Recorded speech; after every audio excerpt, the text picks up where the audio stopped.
Hello കൂട്ടുകാരെ, എല്ലാവരും ചായയൊക്കെ കുടിച്ചോ? ഇന്ന് മഴയില്ലാത്ത ദിവസമല്ലേ, നല്ലൊരു കാലാവസ്ഥയാണല്ലേ.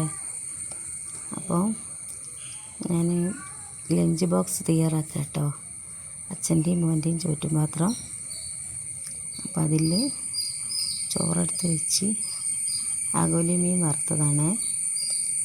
അപ്പോൾ രണ്ടാൾക്കും ആഗോലി മീനൊക്കെ വെച്ച് അപ്പോഴേക്കും ഉപ്പേരി കാബേജും ഒരു സ്പെഷ്യൽ ഉപ്പേരി കേട്ടോ.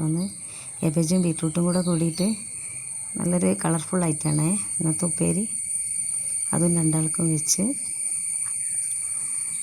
അപ്പോൾ അതിൻ്റെ കൂടെ ഒരു തൈര് മുളകും ഉണ്ടായിന്. അപ്പോൾ അപ്പൂച്ചിണ്ട് ഇങ്ങനെ നോക്കിയിരിക്കുന്നു കേട്ടോ ഈ കറികളൊക്കെ വിളമ്പുമ്പോൾ. പക്ഷേ ഓൾക്കതൊന്നും വേണ്ട, അവളതൊന്നും കഴിക്കില്ലല്ലോ, ക്യാറ്റ് ഫുഡ് മാത്രമേ കഴിക്കൂ. അപ്പം അങ്ങനെ ഇന്നത്തെ ചോറ്റുപാത്രം പരിപ്പും ഇളവനായിരുന്നു കേട്ടോ കറി. അതും പാത്രത്തിലാക്കി ചോറ്റുപാത്രം റെഡിയാക്കി അവരെ പറഞ്ഞയച്ചിട്ടോ. അച്ഛനെയും മോനെ